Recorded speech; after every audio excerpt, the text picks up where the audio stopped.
PG welcome see you in PG point. आज हम जो शुरू करने जा रहे हैं वो आपके यूनिट 4 शुरू करने जा रहे हैं। लेकिन यूनिट 4 शुरू करने से पहले ना मैं आपको कुछ बताना चाहूँगी। बात ये है कि यूनिट 4 के अंतर्गत आपके 6 चैप्टर्स हैं। कितने? 6 चैप्टर्स हैं, ठीक है। और ये 6 के 6 चैप्टर्स में से ऐसा कोई भी चैप्टर नहीं है जो छोटा हो। आप सोचो कि नहीं मैम 15 मिनट में ख़त्म कर देंगे, 20 मिनट में ख़त्म कर देंगे। मैं चाहूँ तो ख़त्म भी कर सकती हूँ, लेकिन जब आपके पास अभी पूरा 1 महीना है ना, 25 दिन 1 महीने हैं, तो आप लोगों को इतना लोड लेने की आवश्यकता नहीं है। कहने का आशय मेरा ये है कि अगर आप ये 6 क्वेश्चन अच्छे से पढ़ लेते हैं तो ये हमारा आप विश्वास मानिए कि 40 MCQs इस आपके यूनिट 4 से बनेंगे। अब आप ये खुद डिसाइड कर सकते हैं कि मैं कहती हूँ कोई भी बच्चा केवल यूनिट 4 पढ़ करके अगर चला जाए तो वो फेल नहीं होगा, ठीक। क्योंकि 35 से 40 क्वेश्चन आपको इसी यूनिट से देखने को मिलेंगे आपके अपने क्वेश्चन पेपर में, ठीक। तो अब ये आपके ऊपर है कि क्लास आपको बोरिंग लग रही है फिर भी आपको देखनी है, क्लास इतनी बड़ी है फिर भी आपको देखनी है। मैं आपको बता दूं, ये जो आपकी 6 डेज़ चलेगी, ये 6 डेज़ की जो क्लास रहने वाली है लास्ट आपकी, ये 6 डेज़ आप मान के चलिए मैराथन है। क्या है भैया? मैराथन क्लास रहने वाली है ये 6 की 6 दिन। क्यों? क्योंकि इसी यूनिट में हम आपको NEP 2020 भी पढ़ाएंगे, जिससे आपके ना सिर्फ पेपर 1 में, हमने क्या कहा, ना सिर्फ आपके पेपर 1 में अपितु आपके पेपर 2 में भी, इवन क्या पता एक आध क्वेश्चन पेपर 3 में भी आपसे इससे संबंधित पूछ लिए जाएं। तो इन चीज़ों को हर एक लाइन आपके लिए रामबाण है, तो बहुत अच्छे से आपको पढ़ना है। बस आपको मैं पहले एक, जैसे कहते हैं ना, वार्न किया जाता है। आप चाहो तो स्किप करके भी चले जा सकते हो, आप चाहो तो ना भी देखो क्लास को, है ना। मेरा कर्तव्य है कि हम आपको पढ़ाएं, ठीक है। हमने डे 1 यानी कि आपके फर्स्ट सेमेस्टर से ये प्रण ले लिया था कि आप लोगों को अच्छे से पढ़ाना है, तो वो मेरा प्रण कहीं ना कहीं पूरा होता दिख रहा है। 4th सेमेस्टर तक हम आपको सब कुछ कवर अप करा देंगे। ये हमारी अपनी विल पावर है और हमारी अपनी ये टास्क है, ठीक है। बस आप लोगों को क्या करना है कि जितना हम पढ़ाते जाएं उतना आपको पढ़ना है, उतना उसमें आपको बेईमानी नहीं करनी है ना। अब बहुत बच्चे होते हैं, उनको क्या होता है, इस चीज़ से मतलब नहीं होता है कि मैडम ने कितना कोर्स कवर करवा दिया है। उनको केवल और केवल क्रिटिसाइज करने से मतलब है, उनको इससे मतलब है कि मैम ने कौन कौन से पेपर नहीं करवाए हैं, तो बस वो कमेंट करो कि मैम फलाने पेपर की क्लास नहीं होगी, मैम ये वाला पेपर नहीं हुआ। अरे भैया, जितना हमने करवा दिया है क्या आपको उतना कवर है?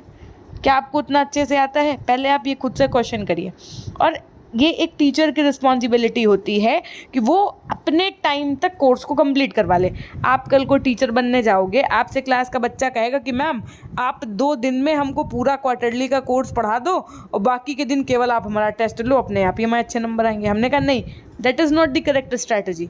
आप अपने सिलेबस को धीरे धीरे ही पढ़ाएंगे ताकि बच्चे को वो समझ भी तो विकसित करवानी है ना आपको, तो उस बेसिस पे आपको लेकर के हम चलेंगे। और आज आपके यूनिट 4 का पहला जो चैप्टर रहने वाला है वो रहने वाला है आपका विश्वविद्यालय शिक्षा आयोग, जिसे आप राधा कृष्णन आयोग के नाम से भी जानते हैं, जो आपका 1948, ये आप क्या पढ़ रहे हो, 1948-1949 के मध्य आया। University education commission, Radha Krishnan commission, जिसको आप 1948-49 के नाम से जानते हैं, ठीक है। अब इसके अंतर्गत ये आपको देख पा रहे हैं आप, यूनिट 4 है। यूनिट 4 के अंतर्गत स्वतंत्रोत्तर काल, यानी कि जो स्वतंत्रता जब हम लोगों को 1947 में प्राप्त हो चुकी थी, उसके बाद के समय से लेकर के वर्तमान समय तक जो आपके एजुकेशन पॉलिसीज़ हैं, जो आपकी शिक्षा व्यवस्थाएं हैं, उनमें क्या क्या बदलाव आए हैं, यानी कि 1947 से लेकर के आप ये समझ लो 2030 तक क्या क्या बदलाव आए हैं और क्या क्या चीज़ें अच्छी साबित हो रही है, कहाँ कहाँ पर चीज़ें बेकार हैं, कहाँ, तो ये सब कुछ आपको पढ़ना है ना। और ये आप हमारा विश्वास मानिए कि यूनिट 4 से 30+ क्वेश्चन आएंगे आपके, अगर MCQs होता है पेपर तो 30+ क्वेश्चन आपके निश्चित हैं, ठीक। और आपको मैं बता दूं, कम से कम यूनिट 4 के 300 से भी ज़्यादा, लगभग 350 क्वेश्चन हमने प्रैक्टिस करने के लिए आपको ऑलरेडी प्रोवाइड कर रखे हैं। कहाँ प्रोवाइड कर रखे हैं? तो उसके लिए आपको कुछ नहीं करना है, सिर्फ और सिर्फ पीजी पॉइंट ऐप एक बार अपने फ़ोन में प्ले स्टोर पर जाकर के सर्च करो, मिल जाएगा, इंस्टॉल कर लो। जैसे ही आप इंस्टॉल कर लोगे, कोर्सेज के सेक्शन में जाइए, कोर्सेज में पेड के सेक्शन में जाइए, नीचे की तरफ स्क्रॉल करिए, पूरा कोर्स दिख जाएगा हर एक चैप्टर के इंपॉर्टेंट पॉइंट्स के साथ में। अब लेकिन हम आपको बता दें, चैप्टर्स के साथ सारे मिल जाएंगे, और नोट्स और साथ में MCQs की प्रैक्टिस ज़रूर ज़रूर ज़रूर ज़रूर जितने ज़रूर लगा पाओ उतना करते रहो। ये हमारी आपसे एक रिक्वेस्ट है ना। अब तो इस यूनिट के अंतर्गत आपको विश्वविद्यालय शिक्षा आयोग, माध्यमिक शिक्षा आयोग जिसे आप मुदालियर आयोग के नाम से भी जानते हो, साथ में शिक्षा आयोग जो आपका कोठारी कमीशन है वो, उसके बाद में जो आपकी राष्ट्रीय शिक्षा नीति है 1986 के साथ, जो आपका प्रोग्राम ऑफ एक्शन 1992 है वो, और राष्ट्रीय शिक्षा नीति जो आपकी NEP 2020 है। ठीक, इन सबको अच्छे से पढ़ना है। 6 चैप्टर्स हैं, बहुत अच्छे से पढ़ना है आप लोगों को। ठीक है, तो आइए चलते हैं बिना रुके बिना घबराए हुए अपने इस चैप्टर की तरफ, जो आपका यूनिट 4 का पहला चैप्टर रहने वाला है, और ये आपके इस विषय की अंतिम यूनिट है। अगर आपने इससे पहले की क्लासेस नहीं देखी हैं तो प्लेलिस्ट बनी हुई है, आप आराम से लगभग 17-18 क्लासेस हो चुकी होंगी, वो देख सकते हैं। ठीक है, फिर देखिए, सबसे पहले हम आपको बता दें, स्वतंत्रता प्राप्ति के बाद भारत की राजनीतिक और सामाजिक परिस्थितियों में भारी परिवर्तन हो रहे थे।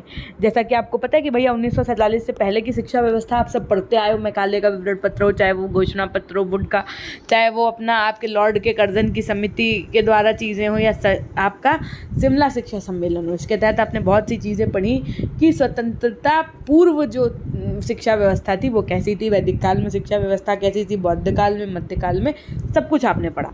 लेकिन स्वतंत्रता प्राप्ति के बाद चीज़ें बदलने लगी, और वो कैसे कैसे बदली आपको ये सब जानना है। उस समय विश्वविद्यालय में दी जाने वाली शिक्षा में गंभीर दोष विद्यमान थे, बदली हुई, क्योंकि जो आपके अंग्रेज थे वो उच्च शिक्षा में सिर्फ और सिर्फ किसको, अंग्रेजी को ध्यान देते थे, और जो बच्चे जॉब के पर्पज से पढ़ें, बस यही उच्च शिक्षा का मायना होता था उस समय, है ना। तो जब देश आज़ाद हुआ तो बहुत सारी गंभीर जो दोष थे उनको दूर करने के प्रयास किए गए। बदली हुई परिस्थितियों में इस प्रकार की शिक्षा प्रजातंत्रीय भारत की आवश्यकताओं की पूर्ति करने में असमर्थ थी। देश में चारों ओर से उच्च शिक्षा के पुनर्संगठन की मांग की जा रही थी। 1948 में हुए अखिल भारतीय शिक्षा सम्मेलन में ये मांग की गई कि वर्तमान शिक्षा व्यवस्था का फिर से निरीक्षण और अध्ययन करके उसका पुनर्संगठन करने के लिए एक आयोग की नियुक्ति की जाए।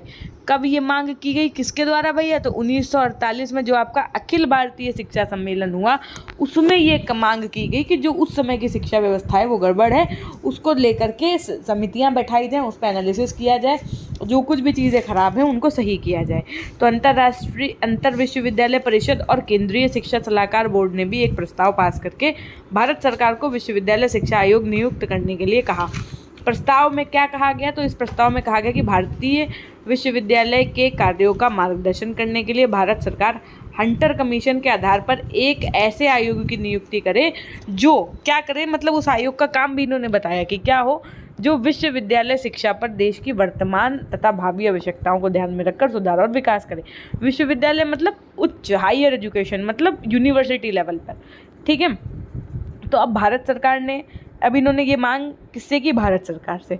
तो भारत सरकार ने लोगों की मांग और इस प्रस्ताव को स्वीकार करते हुए कब भैया, तो आपका दिनांक याद रखिएगा 4 नवंबर 1948 को डॉक्टर सर्वपल्ली राधाकृष्णन की अध्यक्षता में विश्वविद्यालय शिक्षा आयोग की नियुक्ति की गई। क्वेश्चन पूछा जा सकता है आपसे कि विश्वविद्यालय शिक्षा आयोग की नियुक्ति कब की गई और किसके द्वारा की गई। तो कब का जवाब तो होगा आपका 4 नवंबर 1948 को विश्वविद्यालय शिक्षा आयोग की नियुक्ति की गई, और किसकी अध्यक्षता में की गई यदि पूछा जाए तो आप क्या लगा करके आएंगे, डॉक्टर सर्वपल्ली राधाकृष्णन की अध्यक्षता में की गई। अब आयोग में और भी सदस्य थे, है ना, अध्यक्ष कौन थे, राधाकृष्णन जी। लेकिन अब अगर मैं बात करूं अन्य सदस्य की तो उनको भी समझना, मतलब समिति में ऐसे जो आयोग का निर्माण होता है उसमें ऐसे वैसे लोगों को नहीं रख लेते हैं, सब अच्छे अच्छे लोग होते हैं, ताकि जो समिति बने, जो निर्धारित चीज़ें हों भविष्य के लिए वो कैसी हों, अल्टीमेट हो। अध्यक्ष आपके डॉक्टर सर्वपल्ली राधाकृष्णन थे, जिन्होंने ऑक्सफोर्ड विश्वविद्यालय में पूर्वी धर्मों और नीति शास्त्र के प्रोफेसर रह चुके थे। अन्य सदस्य में आपके डॉक्टर ताराचंद जो भारत सरकार के सचिव और शिक्षा सलाहकार थे, सर जेम्स एफ डफ जो आपके डरहम विश्वविद्यालय के उप कुलपति थे, डॉक्टर आर्थर ई मार्गन जो एंटियोंग कॉलेज के पूर्व अध्यक्ष थे, डॉक्टर जॉन के टाइगर्ट जो फ्लोरिडा विश्वविद्यालय के मानद अध्यक्ष थे, डॉक्टर जाकिर हुसैन जो अलीगढ़ मुस्लिम विश्वविद्यालय के उपकुलपति थे, डॉक्टर लक्ष्मण स्वामी मुदालियर जो मद्रास विश्वविद्यालय के उपकुलपति थे। इसके साथ में और भी doctor Meghnath Saha, doctor KN बहल, डॉक्टर NK सिद्धांत, ये आपके लखनऊ विश्वविद्यालय के कला संकाय के अध्यक्ष थे। इसके साथ में डॉक्टर NK सिद्धांत के आयोग के सदस्य सचिव बनाया गया। अध्यक्ष के नाम पर इस आयोग को हमने राधाकृष्णन आयोग भी कहा। ठीक, आयोग की नियुक्ति के उद्देश्य क्या थे, मतलब इनका कार्य क्या था? तो इनका कार्य था भारतीय विश्वविद्यालय शिक्षा पर रिपोर्ट प्रस्तुत करना और उन सुधारों एवं विस्तार के विषय में सुझाव देना था। मतलब उनका सिर्फ और सिर्फ इस वाले जो राधाकृष्णन आयोग की जो शिक्षा समिति बनी, इसका सिर्फ और सिर्फ काम क्या था कि जो यूनिवर्सिटी लेवल पर चीज़ें हैं, यानी विश्वविद्यालय स्तर पर जो चीज़ें हैं वो कैसी चल रही हैं इसकी जाँच करना। ठीक है, उनमें क्या क्या कमियां हैं ये जांचना और इन कमियों को सुधार कैसे किया जा सकता है इसके लिए अपनी चीज़ें बताना। ठीक, ये इनका काम था, किसका? इस समिति का, जो डॉक्टर राधाकृष्णन समिति थी। आयोग जो ये बना, इसकी जांच के विषय क्या थे, यानी कि इनको किस किस चीज़ों को लेकर के क्या करना था, जांच करनी थी। सबसे पहले कि भारत में विश्वविद्यालय शिक्षा तथा शोध कार्य के उद्देश्य निर्धारित करने थे। भारतीय विश्वविद्यालय के संगठन, प्रशासन, कार्यक्षेत्र, वित्तीय साधन, शिक्षण के स्तर, परीक्षा, पाठ्यक्रम, मतलब हर एक चीज़, चाहे वो शिक्षा का माध्यम हो, है ना, चाहे वो नैतिक और धार्मिक शिक्षा से संबंधित हो, इनमें सुधार करने के लिए सुझाव देना था इनको। विश्वविद्यालय का केंद्रीय सरकार और प्रांतीय सरकारों के मध्य संबंधों के विषय में सुझाव देना था। विश्वविद्यालय के वित्तीय साधनों की जांच करना, है ना, कि उनके पास धन दौलत के पीछे तो नहीं ऐसा हो रहा है कि वो अपना गुणवत्ता से कंप्रोमाइज़ कर रहे हो, है ना, क्वालिटी से कंप्रोमाइज़ कर रहे हो। उसके बाद में इनके शिक्षा के उन्नयन के लिए, यानी कि चीज़ें और अच्छी कैसे हों, इसमें अपने सुझाव देना। विद्यार्थियों के अनुशासन, ट्यूटोरियल कार्य, छात्रावास आदि के विषय में सुझाव देना। शिक्षकों का जो वेतनमान है, यानी कि उनको जो सैलरी मिल रही है, जो उनकी एलिजिबिलिटी है, जो उनकी सर्विसेज हैं, जो उनकी फैसिलिटी है, जो उनके वर्क हैं, उन पर विशेष ध्यान देना। केंद्रीय सरकार से संबंधित अलीगढ़, बनारस तथा दिल्ली विश्वविद्यालय और अन्य अखिल भारतीय शिक्षण संस्थाओं की प्रमुख समस्याओं पर विचार करके सुझाव देना। विश्वविद्यालय शिक्षा से संबंधित अन्य महत्वपूर्ण विषयों पर विचार करना और उनके संबंध में सुझाव देना, ये इस आयोग का कार्य था। आयोग ने विश्वविद्यालय शिक्षा से संबंधित एक प्रश्नावली तैयार की। एक प्रश्नावली मतलब एक क्वेश्चन पूरी सीरीज तैयार कर ली, जो इन्होंने हर जगह क्वेश्चंस किए और उन क्वेश्चंस के जो आंसर मिले उसका एनालिसिस किया। उसी के आधार पर इन्होंने एक ड्राफ्ट वगैरह सब तैयार किया कि ये बदलाव होने चाहिए, ये कमियां हैं, इनमें ऐसे ऐसी चीज़ें होनी चाहिए। ठीक है, तो वो जो प्रश्नावली तैयार करके शिक्षा विशेषज्ञों के पास भेजी। भारत के विभिन्न विश्वविद्यालय में जाकर के आयोग के सदस्यों ने, शिक्षा अधिकारियों ने, शिक्षा शास्त्रियों तथा विद्यार्थियों के प्रतिनिधियों से भेंट करके विश्वविद्यालय शिक्षा के संबंध में व्यापक जानकारी प्राप्त की।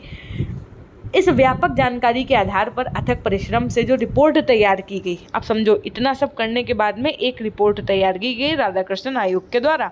और वो रिपोर्ट कब तैयार की गई? 25 अगस्त 1949। कब भैया? 25 अगस्त 1949 को, है ना। ये सरकार के सामने प्रस्तुत की गई। अब इस आयोग ने अपनी रिपोर्ट में क्या क्या सिफारिशें की, मतलब क्या क्या इन्होंने अपने रिकमेंडेशंस और क्या क्या इनके सजेशंस थे इस कमीशन के, वो देखो। तो सबसे पहले विश्वविद्यालय शिक्षा के उद्देश्य में जो इस आयोग ने कहा, वो क्या क्या कहा, आइए समझते हैं। अगर चैनल पर आप आज नए हैं तो सब्सक्राइब करके बेल आइकन प्रेस कर लीजिएगा, और अगर अभी तक आपने वीडियो को लाइक नहीं किया तो लाइक कर दीजिएगा। साथ में हमारी Instagram ID PG Point official से जुड़ जाइएगा, टेलीग्राम चैनल PG Point से जुड़ जाइएगा, जहां पर आपको सीटेट के प्रीवियस ईयर पेपर्स भी मिल जाएंगे। साथ में PG Point ऐप इंस्टॉल कर सकते हैं, वहाँ पर आपको सीटेट के PDF के साथ साथ आपको वहाँ पर हमने बहुत सारी ऐसी चीज़ें हैं जो आपके BEd से 4th सेमेस्टर से संबंधित प्रोवाइड कर रखी हैं, आप वहाँ पर देख सकते हैं। ठीक है, अब विश्वविद्यालय शिक्षा के आयोग ने क्या उद्देश्य बताएंगे, समझिए। इन्होंने प्राचीन आदर्शों, वर्तमान परिस्थितियों और भविष्य की संभावना, मतलब सब कुछ इन्होंने एनालिसिस किया कि प्राचीन चीज़ें कैसी थी, है ना, अब वर्तमान में चीज़ें कैसी होनी चाहिए और भविष्य में की ऐसी ऐसी चीज़ें अच्छे स्तर पर काम करेंगी। इन सबको ध्यान में रख करके क्या किया, आयोग ने भारत में विश्वविद्यालय शिक्षा के निम्नलिखित उद्देश्य बताए। पहला उद्देश्य इन्होंने बताया कि सामाजिक, राजनीतिक, प्रशासकीय एवं व्यावसायिक क्षेत्रों में नेतृत्व ग्रहण करने की योग्यता का विकास करना है। साथ में भारत की जो प्राचीन संस्कृति, सभ्यता है, इसका संरक्षण करना है और उसका प्रसार करना है। इन्होंने कहा, देखो अब ऐसा था ना, 1947 के पहले जब देश आज़ाद नहीं हुआ था तो अंग्रेजों ने क्या कर रखा था, वो ना जो अपनी भारत की संस्कृति थी, जो प्राचीन संस्कृति थी ना, उस पर ध्यान नहीं देते थे। वो सिर्फ और सिर्फ वेस्टर्न कल्चर के विषय में चीज़ चीज़ों को बताना चाहते थे, है ना। तो ये चीज़ें धीरे धीरे ख़त्म हो गई थी। तो जो आपका जब राधा कृष्णन शिक्षा ये आयोग जो इसने अपनी सिफारिशें दी, वो यही कहा कि अपनी जो भारतीय संस्कृति है ना, इसको बहुत ज़्यादा लोगों तक पहुंचाना है और इसको क्या करना है, संरक्षित करना है। प्रजातंत्र को सफल बनाने के लिए विद्यार्थियों में नागरिकता और सामाजिकता के गुणों का विकास करना है। स्वतंत्रता, समानता, बंधुत्व और न्याय के आदर्शों का संरक्षण तथा संवर्धन करना है। जीवन तथा ज्ञान की विभिन्न शाखाओं के समन्वय स्थापित करने हैं। शिक्षक वर्ग के क्षेत्र में इनका क्या अपना रोल था वो समझिए। इन्होंने कहा कि आयोग ने शिक्षकों के महत्व पर बल देते हुए कहा कि शिक्षा के क्षेत्र में शिक्षकों का स्थान अत्यंत महत्वपूर्ण है। शिक्षा व्यवस्था की सफलता उनकी उच्च शैक्षिक योग्यता और चारित्रिक श्रेष्ठता पर निर्भर करती है। आयोग ने अनुभव किया कि शिक्षकों की वर्तमान स्थिति अच्छी नहीं है, यानी कि जब 1947-48 का समय था तो इन्होंने कहा कि टीचर्स की जो कह सकते हैं हम सिचुएशन है वो अच्छी नहीं है। उन्हें अपने विषय का पूर्ण ज्ञान नहीं है। वे विद्यार्थियों को निश्चित तथ्यों की सूचना देने में ही संतुष्ट है, यानी कि वो सिर्फ ABCD पढ़ा देते हैं, मतलब जो चीज़ें हैं बस रटी रटाई चीज़ें बता देते हैं। उनके अंदर ये नहीं है कि वो बहुत अच्छा कुछ अपने विषय में माहिर हो, है ना, ऐसा नहीं है। तो उन्हें अपने विषय का पूर्ण ज्ञान ही नहीं है, ऐसा इस आयोग के द्वारा जो रिपोर्ट तैयार की गई उसमें कहा गया। उनमें उत्साह का अभाव है, यानी कि उसमें बहुत ज़्यादा एरिया ऑफ इंटरेस्ट नहीं है, उनका वेतन भी बहुत कम है ना, और उसमें उनको सुविधाओं भी अच्छे तरीके से नहीं मिल पा रही। तो इन कमियों को दूर करने के लिए भी भाई अब कहा गया कि क्या किया जाए। इस आयोग से पूछा गया कि क्या किया जाए, तो इन्होंने कहा कि इन कमियों को दूर करने के लिए इन्होंने जो राय दी वो ये है। अब ये जो पॉइंट्स हैं, एग्जामिनर MCQs वाले क्वेश्चन यहीं से उठाएगा, तो सब कुछ एकदम अच्छे से पढ़िएगा कि शिक्षकों को विभिन्न श्रेणियों में बांटकर उनका वेतन क्रम निर्धारित करने की सिफारिश की। शिक्षकों के निम्न पद से उच्च पद तक पदोन्नति केवल योग्यता के आधार पर की जाए। जूनियर और सीनियर शिक्षकों का अनुपात 2:1 होना चाहिए। शिक्षकों को प्रोविडेंट फंड यानी कि PF की उत्तम सुविधा प्रदान की जाए। इसके लिए शिक्षक और विश्वविद्यालय दोनों 8% देय हों। शिक्षकों के निवास की व्यवस्था विश्वविद्यालयों के समीप ही की जाए। शिक्षकों की सेवानिवृत्ति की आयु 60 वर्ष और स्वास्थ्य अच्छा होने पर 64 वर्ष तक कार्य करने का अवसर प्राप्त हो, यानी कि जो इनका टाइम लिमिट है काम करने की, है ना, रिटायरमेंट प्रोसीजर वो 60 वर्ष का हो, और अगर आपका स्वास्थ्य अच्छा है, आप आगे करना चाहते हैं तो आप 64 वर्ष तक भी कर सकते हैं। शिक्षकों को सप्ताह में अधिक से अधिक 18 घंटे का अध्यापन कार्य दिया जाए, यानी कि 1 वीक में उनको कितना पढ़ाना है, 7 दिन में उनको 18 घंटे तो पढ़ाने ही पढ़ाने हैं। शिक्षकों के अध्ययन के लिए एक बार में 1 वर्ष का और अपने संपूर्ण सेवा काल में 3 वर्ष का अवकाश प्रदान किया जाए। शिक्षण का जो स्तर है उसके विषय में क्या कहा गया, स्टैंडर्ड ऑफ टीचिंग के विषय में, तो विश्वविद्यालय में शिक्षण स्तर को ऊंचा उठाने के लिए आयोग ने निम्नलिखित सुझाव दिए।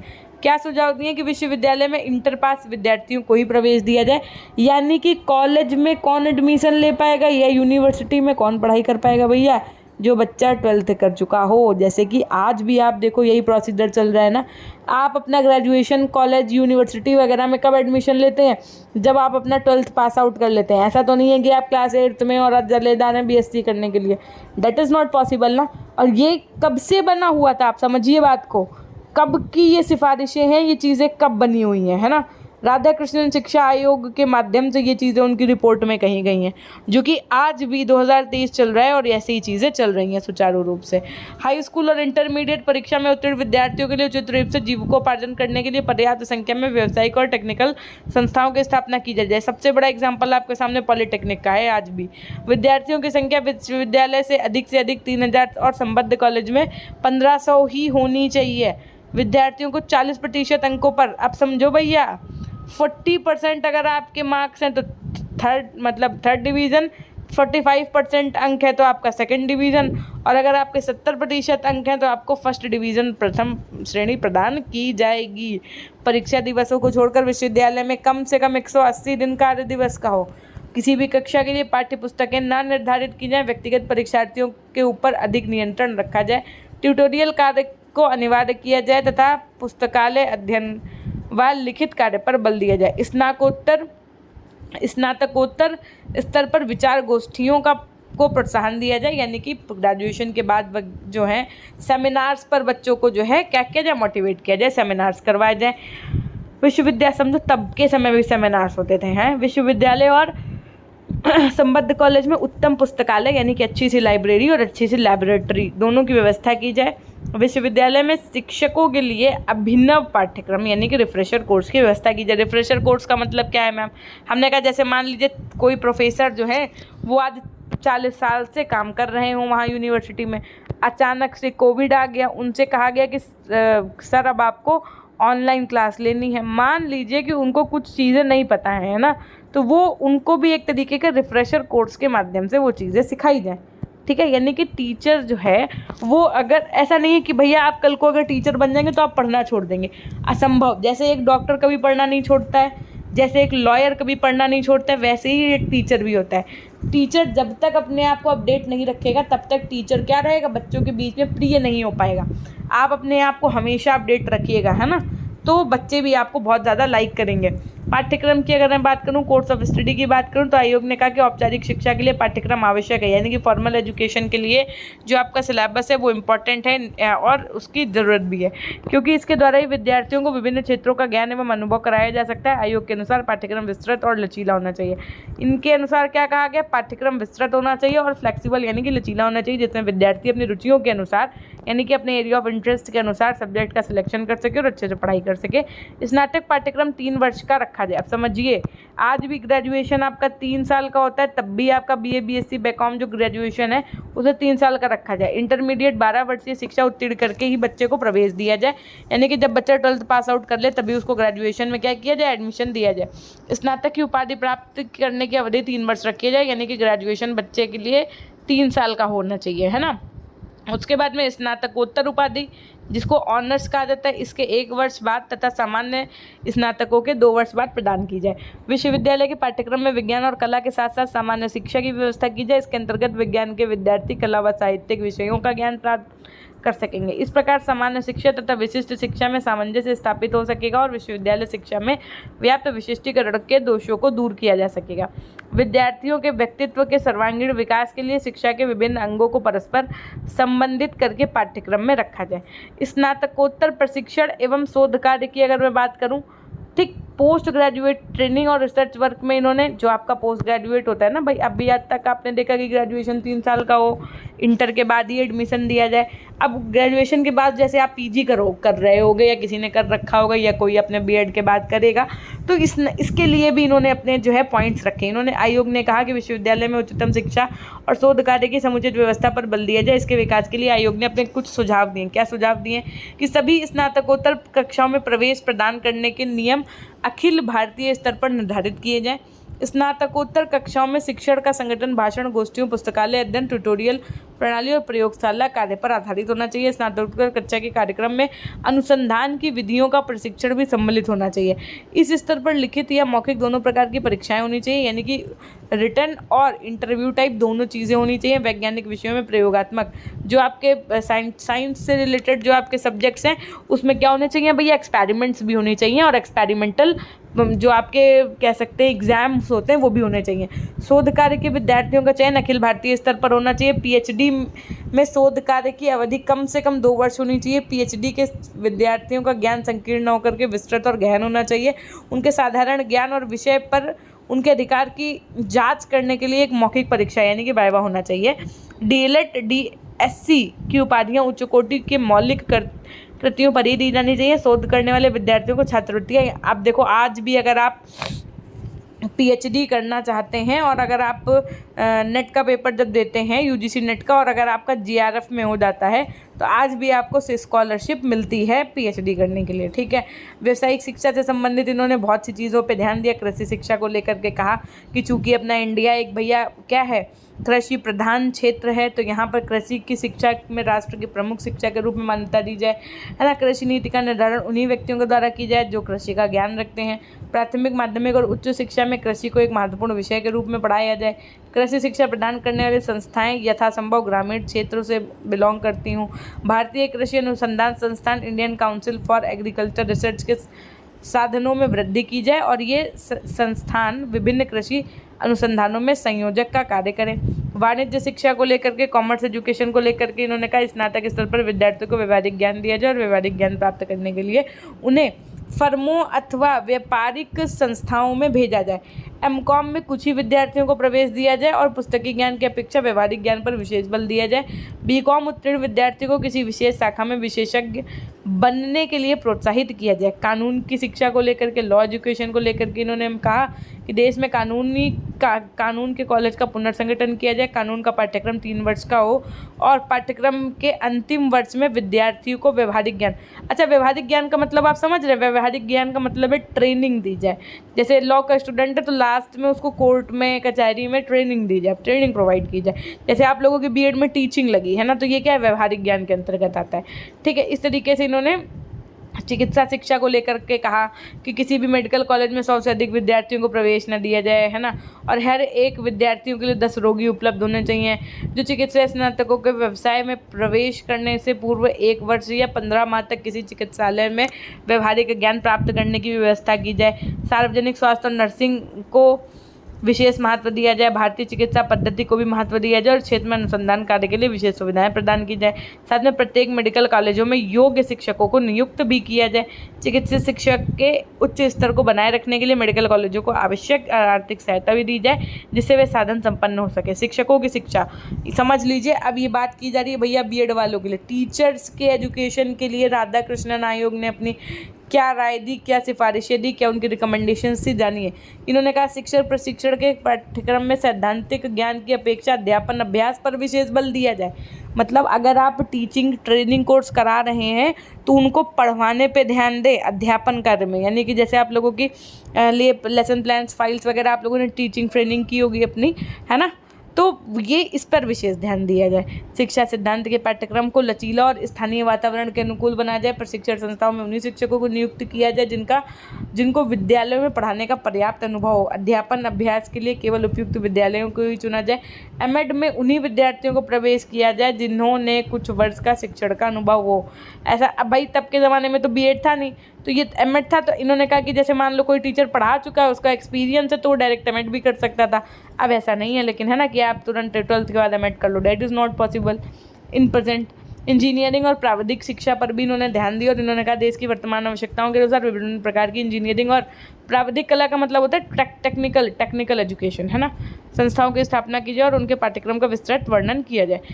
इन शिक्षा संस्थाओं में क्रियात्मक और व्यवहारिक शिक्षा पर बल दिया जाए, यानी कि करके सीखने पर और चीज़ों को व्यवहारिक तरीके से सीखने पर बल दिया जाए। इन शिक्षा संस्थाओं का संबंध सरकार से न होकर के सीधे किससे हो भैया, यूनिवर्सिटी से हो। स्नातक स्तर पर प्राविधिक शिक्षा के पाठ्यक्रम की अवधि 4 वर्ष तक, व्यवहारिक प्रशिक्षण की अवधि 1 वर्ष होनी चाहिए। शोध कार्य को विशेष प्रोत्साहन दिया जाए। शोध कार्य के लिए केवल योग्य छात्रों का ही चयन किया जाए। शिक्षा का माध्यम से लेकर के क्या कहा इस आयोग ने, तो इन्होंने कहा कि संघीय भाषा के रूप में हिंदी का विकास किया जाए। किसके भैया, हिंदी का विकास पर ध्यान दिया गया और कहा गया इस भाषा को समृद्ध बनाने के लिए विभिन्न स्रोतों में आए हुए शब्दों का हिंदी में समावेश किया जाए। राष्ट्रभाषा के लिए देवनागरी लिपि का प्रयोग किया जाए और इस लिपि में विद्यमान दोषों को दूर किया जाए। उच्च शिक्षा का माध्यम प्रादेशिक भाषाओं को बनाया जाए, लेकिन विद्यार्थी चाहे तो कुछ विषयों को संघीय भाषा के माध्यम से भी पढ़ सकते हैं। उच्चतर माध्यमिक एवं विश्वविद्यालय स्तर पर शिक्षार्थियों को 3 भाषाओं का ज्ञान कराया जाए। पहला तो उनकी जो मातृभाषा है, प्रादेशिक भाषा, दूसरा संघीय भाषा यानी कि राष्ट्रभाषा अर्थात हिंदी, और अंग्रेजी, है ना, इन तीनों का ज्ञान करवाया जाए। वैज्ञानिक और भाषा विशेषज्ञों की एक समिति नियुक्त की जाए जिसका कार्य समस्त देश के लिए वैज्ञानिक शब्दावली का निर्माण करना हो। आधुनिक ज्ञान विज्ञान एवं दर्शन की कुंजी तथा अंतर्राष्ट्रीय भाषा होने के कारण अंग्रेजी का अध्ययन माध्यमिक विद्यालयों तथा विश्वविद्यालय में यथापूर्व चलता रहे। परीक्षाओं को लेकर के इन्होंने क्या कहा, तो आइए देखते हैं कि तब के ज़माने में उस समय जो परीक्षाएं थी वो बहुत अच्छे से नहीं हो पा रही थी, सब चीज़ें मैनेज, तो उसको लेकर के इन्होंने क्या सुधार हेतु अपने चीज़ें बताई। इन्होंने कहा कि शिक्षा मंत्रालय और विश्वविद्यालयों में परीक्षा लेने की वैज्ञानिक प्रणाली की खोज की जाए। परीक्षाओं में निबंधात्मक प्रश्नों के साथ साथ वस्तुनिष्ठ प्रश्न यानी कि सब्जेक्टिव के साथ साथ ऑब्जेक्टिव को भी सम्मिलित किया जाए। तब के समय में सोचो ऐसा कहा गया था और आज आप सब्जेक्टिव ऑब्जेक्टिव में कन्फ्यूज हो हैं। देखिए वक्त बदल गए, जज्बात बदल गए। क्यों? निबंधात्मक परीक्षाओं में परीक्षण के लिए विषय वस्तु के चुनाव, प्रश्नों के निर्माण और परिणामों की जांच में सुधार किया जाए। परीक्षाओं में विद्यालयों के कक्षा कार्य का महत्व दिया जाए। साथ में प्रत्येक विषय के 1/3 नंबर विद्यार्थियों के कक्षा कार्य, मतलब जैसे मान लीजिए कोई चीज़ अगर 100 नंबर की है तो उसका 1/3 जो नंबर होगा वो उसके क्लास की एक्टिविटी से दिया जाए, जिसको अब आप प्रैक्टिकल के नाम से जानते हो। 3 वर्ष के स्नातक पाठ्यक्रम में परीक्षा 3 वर्ष के बाद ना ली जा करके प्रत्येक वर्ष के अंत में ली जाए और प्रत्येक विषय में उत्तीर्ण होना अनिवार्य रखा जाए। ये बहुत अच्छा कहा गया। इन्होंने कहा कि हर साल, मतलब इन्होंने कहा कि 3 साल का जैसे आपका ग्रेजुएशन है, स्नातक है, तो 3 साल के बाद परीक्षा नहीं लो, हर 1 साल के अंत में लो, जैसे अभी होता है। अब तो सेमेस्टर प्रणाली होगी, तब ये मान के चलिए अब वार्षिक प्रणाली के रूप में हो रही थी परीक्षाएं, हर साल के अंत में दो और हर एक सब्जेक्ट में पास होना ज़रूरी है। ठीक, ये इन्होंने अपनी वो रखी थी। विश्वविद्यालय की समस्त परीक्षाओं में कृपांक यानी कि ग्रेस देने की व्यवस्था की जाए। ग्रेस देने की व्यवस्था समाप्त कर दी जाए। साथ में परीक्षकों का चुनाव योग्यता के आधार पर बड़ी सावधानी से किया जाए। जो आपके एग्जामिनर्स होते हैं ना, जो ड्यूटी कर रहे होते हैं, और उन्हीं व्यक्तियों को परीक्षक नियुक्त किया जाए जो अपने विषय में कम से कम 5 वर्ष तक पढ़ा चुके हों। स्नातकोत्तर तथा व्यावसायिक कक्षाओं में मौखिक परीक्षाओं की भी व्यवस्था की जाए। प्रत्येक विश्वविद्यालय में एक परीक्षा समिति की नियुक्ति की जाए जिसके क्या हो, केवल 2 वर्ग हों। पहला तो विश्वविद्यालय के अध्यापकों को वस्तुनिष्ठ परीक्षाओं के नवीन योजनाओं को बनाने में परामर्श देना, और दूसरा जो उससे संबद्ध कॉलेज हैं यानी कि एफिलेटेड कॉलेज हैं, इनके विद्यार्थियों का समय समय पर प्रगति परीक्षाओं का द्वारा परीक्षण करना। अब धार्मिक शिक्षा को लेकर के इन्होंने क्या कहा, तो आइए समझते हैं। धार्मिक शिक्षा को लेकर के इन्होंने कहा कि सभी शिक्षण संस्थाओं में कुछ समय के लिए मौन चिंतन के पश्चात शिक्षण कार्य आरंभ करना चाहिए। स्नातक कक्षाओं में प्रथम वर्ष में महान धार्मिक नेता, उनके जीवन चरित्र, जैसे आप जीवनी नहीं पढ़ते हो, महात्मा गांधी, रविन्द्रनाथ टैगोर, आपने अपने बीएड में भी पढ़ा ना, जॉन डीवी, पॉल फ्रेयर है, अपने इंडियंस के विषय में भी, वेस्टर्न्स के विषय में भी उनकी जीवन चरित्र के विषय में पढ़ाया जाए ताकि बच्चों को अच्छा सा नॉलेज हो सके। छात्र क्रियाएँ और छात्र कल्याण को लेकर के इन्होंने कहा कि योग्य एवं निर्धन विद्यार्थी जो हों, जिनको रुपए की कमी हो, उनको छात्रवृत्तियां दी जाएं। साथ में विद्यार्थियों को बिना किसी भेदभाव के विश्वविद्यालय में प्रवेश दिया जाए। ऐसा नहीं होना चाहिए कि नहीं आप SC ST हैं तो आपको हम एडमिशन नहीं देंगे, ऐसा नहीं होना चाहिए, है ना। इनकी जो स्वास्थ्य है परीक्षा, उसके अनुशुल्क लिया जाए। साथ में विश्वविद्यालय में चिकित्सालय की भी स्थापना की जाए। विद्यार्थियों को शारीरिक विकास के लिए खेलकूद, जिम्नेजियम आदि की व्यवस्था की जाए। प्रत्येक विश्वविद्यालय में डायरेक्टर ऑफ फिजिकल एजुकेशन की नियुक्ति की जाए, है ना। सभी शिक्षा संस्थाओं में NCC की स्थापना की जाए। क्वेश्चन पूछा जा सकता है कि स्वतंत्रता प्राप्ति के बाद में NCC की स्थापना के विषय में किस आयोग ने अपनी सिफारिश की थी, तो किसने की थी भैया, आपके राधा कृष्णन आयोग ने की थी। जो विद्यार्थी NCC के सदस्य ना हो, उनके लिए 2 वर्ष की शारीरिक शिक्षा अनिवार्य की जाए। NCC का व्यय केंद्रीय सरकार वहन करे, है ना। इन्होंने कहा कि जो इसका खर्च है वो सेंट्रल गवर्नमेंट खर्च करे। विद्यार्थियों को समाज सेवा कार्य करने के लिए प्रोत्साहित किया जाए, उन्हें उचित व्यवस्था दी जाए। इस तरीके से विश्वविद्यालयों में विद्यार्थी कल्याण परामर्शदात्री समिति का भी स्थापना की जाए। स्त्री शिक्षा को लेकर के आयोग ने बहुत इंपॉर्टेंट बातें कही। इन्होंने कहा कि शिक्षित स्त्रियों के बिना शिक्षित पुरुष नहीं हो सकते। One of the ultimate line of the subject is that कि शिक्षित स्त्रियों के बिना शिक्षित पुरुष नहीं हो सकते। ये कथन किस आयोग के द्वारा कहा गया, तो राधा कृष्णन शिक्षा आयोग के द्वारा ये बात कही गई। क्या कहा गया कि शिक्षित स्त्रियों के बिना शिक्षित पुरुष नहीं हो सकते हैं। तो इसलिए पुरुषों के साथ साथ स्त्रियों को भी शिक्षा प्राप्त करने का अवसर प्रदान किया जाना चाहिए, क्योंकि उस दिशा में शिक्षा को आगे आने वाली पीढ़ी को हस्तांतरित किया जाता है, ट्रांसफॉर्म किया जाता है। स्त्रियों की शिक्षा सुविधाओं में विस्तार किया जाए और विश्वविद्यालयों में अध्ययन करने वाली स्त्रियों को हर प्रकार की सुविधाएं प्रदान की जाए। स्त्रियों को इस प्रकार की शिक्षा प्रदान की जाए जिससे सुमाता, सुगृहिणी बन सके और उनमें स्त्रियोचित गुणों का विकास हो सके। स्त्रियों और पुरुषों की शिक्षा में अनेक बातों में समान हो सकती है, लेकिन वह पूर्णतः एक समान नहीं होनी चाहिए। उनके पाठ्यक्रम में गृह अर्थशास्त्र, गृह प्रबंध व ललित कलाओं का भी सम्मिलित करना चाहिए। साथ में विश्वविद्यालय स्तर पर सह शिक्षा को प्रोत्साहन दिया जाए। सह शिक्षा का मतलब मैम, सह शिक्षा का मतलब ये होता है कि बॉयज़ और गर्ल्स एक साथ बैठ करके पढ़ पाएँ यूनिवर्सिटीज़ के लिए, ऐसा कहा गया। ग्रामीण विश्वविद्यालय को लेकर के, रूरल यूनिवर्सिटीज़ को लेकर के क्या कहा गया कि भारत एक कृषि प्रधान देश है। यहाँ की 85% जनता गांव में रहती है, अतः उनकी उन्नति और आवश्यकताओं को पूरा करने के लिए ग्रामीण क्षेत्रों में उच्च शिक्षा की व्यवस्था की जाए। साथ में ग्रामीण क्षेत्रों में जो छोटे छोटे आवासीय स्नातक पूर्व कॉलेज स्थापित किए जाएँ और एक केंद्रीय स्थान में ग्रामीण विश्वविद्यालय यानी कि रूरल यूनिवर्सिटी की स्थापना की जाए। प्रत्येक ग्रामीण कॉलेज में विद्यार्थियों की संख्या 300 और ग्रामीण विश्वविद्यालय में 2500 से अधिक ना हो। कॉलेज में पुस्तकालय, प्रयोगशाला, क्रीड़ा क्षेत्र तथा व्यायामशाला, इन सब की व्यवस्था की जाए, है ना। और इस तरीके से इन्होंने प्रशासन के क्षेत्र में भी जानकारी दी और इन्होंने अपने कुछ मत रखे। क्या कहा इन्होंने कि ये जो विश्वविद्यालय शिक्षा है इसको संवर्धित सूची में रखा जाए। साथ में केंद्र सरकार के विश्वविद्यालय में आंतरिक प्रशासन में हस्तक्षेप नहीं करना चाहिए। उसके अधिकार केवल प्रशासन संबंधी नीति निर्धारित करने, शिक्षा के मानदंड निर्धारित करने, अनुदान देने और सुविधाएं प्रदान करने तक ही सीमित रहने चाहिए। प्रत्येक विश्वविद्यालय से संबद्ध होने वाले कॉलेज की अधिकतम संख्या निश्चित होनी चाहिए। सभी सरकारी कॉलेजों का संबंधित क्षेत्र के विश्वविद्यालयों में विलयन किया जाना चाहिए। सभी शर्तों को पूरा करने वाले कॉलेज को ही मान्यता दी जानी चाहिए। कॉलेज की प्रबंधित समिति सुसंगठित होनी चाहिए। विश्वविद्यालय के आवश्यक अंग कुछ इस प्रकार के होने चाहिए, जैसे परिदर्शक यानी कि विजिटर के रूप में, कुलपति यानी चांसलर के रूप में। अभी भी आप देख लीजिए, आपके यहाँ भी है ना, कुलपति यानी कि chancellor, vice chancellor, syndicate, senate, संकाय, faculties, academic council, board of studies, finance committee, इनमें से कुछ चीज़ें ऐसी हैं जो आज भी हैं। आयोग की अन्य सिफारिशें क्या थी? इन्होंने और भी क्या सिफारिशें की? इन्होंने कहा कि उच्च शिक्षा का पूर्ण उत्तरदायित्व सरकार को अपने ऊपर ले लेना चाहिए। अलीगढ़ और बनारस विश्वविद्यालय का सांप्रदायिक रूप समाप्त किया जा सके, इनके संगठन और प्रशासन को साम्य लाया जाए और अगले 6 वर्ष तक अंग्रेजी और संघीय दोनों भाषाओं में शिक्षा का माध्यम बने वो, है ना। विश्वविद्यालय अनुदान आयोग की स्थापना की जाए। साथ में ये आयोग नवीन विश्वविद्यालय स्थापना की सिफारिशें करे तथा विश्वविद्यालय को अनुदान राशि देने के प्रश्न का निर्धारण करे। अब ये आयोग सही था, यानी कि इनके द्वारा जितनी बातें आपने पढ़ी वो सही थी कि गलत थी, कि केवल कल्पना मात्र थी, कि ये कहाँ तक सही साबित हुई, इन सबको आइए हम पढ़ते हैं, है ना। अब इसके गुण क्या थे? तो विश्वविद्यालय शिक्षा के इतिहास में राधाकृष्णन आयोग का स्थान अति महत्वपूर्ण है। इस आयोग की सिफारिशें अत्यंत व्यापक, मौलिक और व्यवहारिक हैं। आयोग ने विश्वविद्यालय से संबंधित सभी कक्षाओं पर, सभी विषयों पर बहुत गहन अध्ययन किया, चिंतन किया और अपने जो भी उद्देश्य थे वो प्रस्तुत किए हैं, है ना।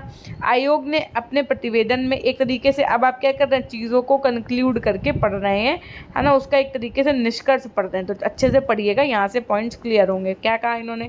आयोग ने अपने प्रतिवेदन में भारत के अतीत को सुरक्षित रखने का प्रयास किया है। सीधी सी बात है, इन्होंने कहा है कि अपनी संस्कृति का क्या किया जाए भैया, उसका ट्रांसफॉर्मेशन किया जाए, साथ साथ उसको विस्तार रूप से पढ़ाया जाए। डॉक्टर राजेंद्र प्रसाद के शब्दों में कहा गया, प्रतिवेदन का गुण एक ये भी है कि वह अतीत से पूर्ण संबंध विकसित नहीं करना चाहता, अपितु उसमें प्राप्त सर्वोत्तम बातों को सुरक्षित करना चाहता है। आयोग ने उच्च शिक्षा के उद्देश्य ज्ञान प्रसार के साथ साथ भारतीय परिस्थितियों और आवश्यकताओं तथा भारतीय संस्कृति का प्रजातंत्रित समाज के अनुकूल निर्धारित किए। विश्वविद्यालय शिक्षा के स्तर को ऊंचा उठाने के लिए पाठ्यक्रम व शिक्षण विधियों में सुधार करने, ट्यूटोरियल कार्य को आरंभ करने, साथ में विश्वविद्यालय भवन, पुस्तकालय हो, चाहे वो लाइब्रेरी हो, चाहे वो आपकी लाइब्रेरी हो, इन सब का निर्माण करने के लिए कहा। आयोग ने परीक्षा प्रणाली है, इसको भी सुधारने पे कहा है ना, कि रिटर्न के साथ साथ आपका MCQs भी टेस्ट होना चाहिए। और इन्होंने अपना ग्रेस वगैरह बंद करके अपना फर्स्ट, सेकंड, थर्ड डिवीज़न वगैरह पे चीज़ें बताई। साथ में अनुसंधान को प्रमुखता देने का भी आयोग ने कुछ सुझाव अपना स्तुत्य किया। आयोग ने शिक्षकों के वेतन क्रम को निर्धारित करने के लिए, उनकी सुख सुविधाओं में वृद्धि करने के लिए भी सुझाव दिया। इसने अपने प्रतिवेदन में वैज्ञानिक और व्यावसायिक शिक्षा को लेकर के भी समुचित ध्यान दिया और इससे संबंध में उपयोगी और विस्तृत चीज़ें बताई, है ना। अब अगर इतना अच्छा था तो कहीं ना कहीं कुछ डिमेरिट्स भी होंगी। क्या डिमेरिट्स थी, क्या चीज़ें खराब थी, वो भी समझिए आप। इन्होंने, आयोग ने ललित कलाओं के विषय में बिल्कुल ये मौन रहे। इन्होंने धार्मिक शिक्षा और स्त्री शिक्षा के विषय में आयोग ने सुझाव अस्पष्ट है, मतलब बहुत क्लियरली नहीं बताई चीज़ें। प्रादेशिक भाषा में उच्च शिक्षा का माध्यम बनाने संबंधी आयोग का सुझाव जो था वो विवादास्पद और कठिनाइयों से भरा हुआ था। साथ में ग्रामीण विश्वविद्यालयों की स्थापना का सुझाव देते समय आयोग ने व्यवहारिकता का ध्यान न रख करके केवल भावुकता का काम किया। ठीक, अब उच्च शिक्षा के विकास को लेकर के राधाकृष्ण आयोग का क्या योगदान रहा, है ना, क्या कंट्रीब्यूशन रहा, अब ये आपको समझना है। वस्तुतः आयोग की उपरोक्त आलोचनाएं नगण्य हैं, यानी कि आलोचनाएं बहुत कम है, जबकि इनके जो गुण हैं वो बहुत अच्छे हैं, है ना। तो आयोग के गुणों की तुलना में इसके दोषों का कोई महत्व ही नहीं है, सीधी सी बात है। आपने सागर भर अच्छाइयाँ कर रखी हैं, है ना, और एक लोटा भर अगर आप उससे जल निकाल लाओगे तो क्या ही पता चलेगा। तो इसका मतलब है कि जो आपका राधाकृष्णन आयोग था, इसने इतनी अच्छी अच्छी बातें कर दी थी कि जो इनकी डिमेरिट्स थी वो एकदम नगण्य थी, काउंटेबल ही नहीं थी। इन्होंने अपने महत्वपूर्ण, उपयोगी, व्यवहारिक, क्रांतिकारी और विद्वत्तापूर्ण सुझावों के कारण ही इस आयोग ने भारतीय शिक्षा के इतिहास में निराला स्थान बनाया है। तत्कालीन राष्ट्रपति, यानी तत्कालीन का मतलब उस समय के जो आपके राष्ट्रपति डॉक्टर राजेंद्र प्रसाद जी थे, इन्होंने आयोग की प्रशंसा करते हुए कहा, मतलब इन्होंने उनको अप्रिशिएट किया। किसने? डॉक्टर राजेंद्र प्रसाद जी, जो उस समय के तत्कालीन क्या थे भैया? राष्ट्रपति थे। इन्होंने उनकी अप्रिशिएशन में क्या कहा कि आयोग ने हमारी विश्वविद्यालय शिक्षा की उपलब्धियों पर गंभीरतापूर्वक विचार करके एक अत्यंत महत्वपूर्ण प्रतिवेदन प्रस्तुत किया है और साथ ही अमूल्य प्रस्ताव और सुझाव भी दिए हैं। केंद्रीय शिक्षा सलाहकार बोर्ड ने अपनी 23 व 24 अप्रैल 1950 की बैठक में आयोग की सिफारिशों पर विचार किया और उनमें से अधिकांश को स्वीकृति प्रदान की। केंद्रीय तथा राज्य सरकारों ने भी इन सुझावों को मान्यता प्रदान की और उनको क्रियान्वित करने का निश्चय किया। आयोग की सिफारिशों का परिणाम स्वरूप कब भैया? समझो 1948 में कहीं ना कहीं ये चीज़ें हुई, फिर 49 में पारित हुआ, फिर 50 में प्रस्तुत की गई रिपोर्ट, फिर सुझाव आए और फाइनली 1953 में विश्वविद्यालय अनुदान आयोग की स्थापना की गई। क्वेश्चन पूछा जा सकता है आपके कि विश्वविद्यालय अनुदान आयोग की स्थापना कब हुई? तो 1953 में हुई। किसकी अध्यक्षता में हुई? तो डॉक्टर राधाकृष्णन की अध्यक्षता में हुई, है ना। अनेक विश्वविद्यालय ने त्रिवर्षीय स्नातक पाठ्यक्रम को स्वीकार किया। इन्होंने कहा ठीक है, अब हम हर यूनिवर्सिटी में 3 साल का ग्रेजुएशन होने लगा। उच्च स्तरीय व्यावसायिक शिक्षा संस्थाओं में भी वृद्धि हुई। शिक्षकों को नए वेतनमान, यानी कि जो आपके प्रोफेसर थे उनकी सैलरी अच्छी हो गई। इसके साथ साथ जो हायर एजुकेशन थी, इनका जो सिलेबस था वो चेंज हुआ, पढ़ाने का तरीका चेंज हुआ, क्वेश्चन पेपर लेने का तरीका चेंज हुआ, है ना। और उच्च शिक्षा जो प्रदान करने वाली संस्थाएं थीं उनमें भी बहुत सारे इंक्रीमेंट हुए। और सच्चाई ये है कि यदि उस समय आयोग की सभी सिफारिशों को क्रियान्वित कर दिया जाता तो हमारी विश्वविद्यालय शिक्षा की तस्वीर दूसरी होती। आज जो दोष दिखाई देते हैं वो नहीं होती। मतलब इनकी कुछ, इस जो समिति की कुछ बातें मानी गई थी, कुछ नहीं मानी गई थी। तो जो नहीं मानी गई थी उसकी वजह से कहा जाता है कि अगर वो भी मान ली गई होती तो आज जो हमें दिख रही हैं यूनिवर्सिटीज़ की तस्वीरें, ये इनका एक लेवल अलग ही होता। यहाँ से आपने विश्वविद्यालय शिक्षा आयोग तो पढ़ लिया। अब कल जो आपका टॉपिक रहने वाला है माध्यमिक शिक्षा आयोग, जिसको आप मुदालियर आयोग के भी नाम से जानते हैं, ये भी आपका बहुत इम्पॉर्टेंट एक सब्जेक्ट के रूप में आप इसको देखिएगा, है ना। किसकी अध्यक्षता में क्या हुआ, कौन इसके सदस्य थे, क्या इसके गुण थे, क्या इनके सुझाव थे, क्या इनकी डिमेरिट्स थे। देख लीजिए आप कितना बड़ा चैप्टर है। कम से कम 1.5 घंटा लगेगा इसको कंप्लीट करवाने में, लेकिन हम करवाएंगे आप लोगों को। क्यों करवाएंगे? क्योंकि है इम्पॉर्टेंट, है ना। हमने जब कह दिया यूनिट 4 से आप लोगों के इतने क्वेश्चंस बनेंगे, 30 क्वेश्चंस बनेंगे, तो इसका मतलब डेफिनेटली बनेंगे। अब यह आपके ऊपर निर्भर करता है कि आप एक एक पॉइंट को कितना सीरियस तरीके से पढ़ रहे हैं, कितना सीरियस तरीके से ले रहे हैं, है ना। तो यहाँ से आज हमने आप लोगों को क्या पढ़ा दिया कि विश्वविद्यालय जो शिक्षा आयोग है, जो राधाकृष्णन कमीशन है, उसकी क्या सिफारिशें थी, क्या सुझाव थे, है ना। उन्होंने अपना क्या शिक्षा के उद्देश्य बताएं, फिर उसके बाद में हम लोगों ने उसका मूल्यांकन किया, उसके गुण दोष के विषय में बात की, साथ में उसका क्या योगदान था जो आज भी अच्छा कारगर साबित हुआ, उसके विषय में बात किया। अब जो कल आप लोगों को देखो, हर एक सन याद रखिएगा कि कौन सा शिक्षा आयोग में कमेटी का गठन कब हुआ और उसको पारित कब हुआ और साथ में उसको लागू कब किया गया। ये 3 बातें हर एक कमीशन की आपको याद रखनी है। कल जो आप पढ़ेंगे वो माध्यमिक शिक्षा आयोग पढ़ेंगे। माध्यमिक शिक्षा आयोग के बाद में आप कोठारी कमीशन के बाद में राष्ट्रीय शिक्षा नीति, ये दोनों टॉपिक एक ही दिन करवाने का प्रयास करेंगे। कौन कौन सा मैम? राष्ट्रीय शिक्षा नीति 1986 और कार्यान्वयन कार्यक्रम 1992, ये दोनों एक ही दिन करवाने का प्रयास करेंगे ताकि आप लोगों का इसी 31 मई तक, मतलब पूरा पुरजोर प्रयास है कि 31 मई तक कोर्स आपका कंप्लीट हो ही जाए, ताकि हम आपका जून के शुरुआत में ही आपका क्या शुरू कर दें, जो पेपर 2 है आपका वो हम शुरू कर दें। और पेपर 2 जब हम आपको कराएंगे ना, तो उसमें सीधे हम आपको चैप्टर्स पढ़ाएंगे, कोई टेस्ट लेने वाला सिनेरियो नहीं रखेंगे, क्योंकि हम आप लोगों के लिए एक 10 मिनट में 20 क्वेश्चन वाली सीरीज़ लाने वाले हैं। क्या कि भैया 10 मिनट में 20 क्वेश्चन, है ना, 10 मिनट में 20 क्वेश्चंस लाने वाले हैं, वो आपके लिए इंपॉर्टेंट साबित होने वाला है। अब लेकिन हम आपके लिए इतना कुछ कर रहे हैं, क्या आपने हमारी बात मानी? शायद नहीं। आप में से कुछ बच्चे ऐसे हैं जिन्होंने लिटरली इतनी तारीफ़ की है कि which I can't express in words that, कि क्या कहा उन्होंने? कहा कि ma'am your content is really too good, not मतलब ओनली इन दिस सेमेस्टर, जो उन्होंने पिछले सेमेस्टर्स में भी लिए कि मैम एक्सपीरियंस बहुत अच्छा रहा है। अब अपने मुँह क्या ही मैं मियाँ मिट्ठू बनूँ।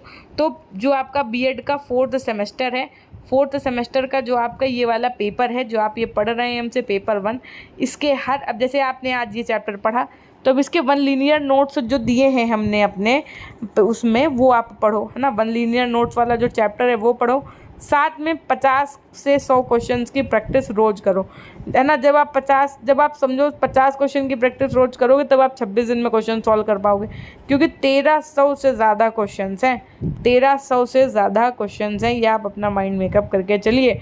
ये क्वेश्चन इतने ज़्यादा बनाने में रातें लग गई हैं हमारी, एक एक क्वेश्चन को ढूंढने में। क्यों लग गई हैं? क्योंकि हम क्वालिटी से कंप्रोमाइज़ करना नहीं चाहते हैं, आपको बहुत अच्छा कंटेंट प्रोवाइड करने का प्रयास करना चाहते हैं। 10 मिनट में 20 क्वेश्चंस बहुत जल्द शुरू करेंगे, हो सकता है जून के पहले दिन से ही शुरू कर दें, है ना। तो सेशन के एंड तक बने रहिएगा। हम आपसे बस यही कहना चाहेंगे कि अगर आपको कोई सा भी डाउट है किसी चीज़ को लेकर के, तो PG Point Official के नाम से हमारी इंस्टाग्राम ID है, आप हमसे वहाँ से भी जुड़ सकते हैं, चीज़ों को पूछ सकते हैं। बहुत बड़ी समस्या आ रही है तो हमारी मेल ID pgpoint100@gmail.com पे आप हमसे मेल भी कर सकते हैं। ये थी एक छोटी सी जानकारी। मिलते हैं हम आपसे नेक्स्ट वीडियो के माध्यम से, तब तक के लिए अपना ध्यान रखिएगा, हमेशा खुश रहिए, मुस्कुराते रहिए, कभी अपने लिए तो कभी अपनों के लिए। Till then take care, bye bye, love you all, love you my dear class. अपना ध्यान रखिएगा, धन्यवाद।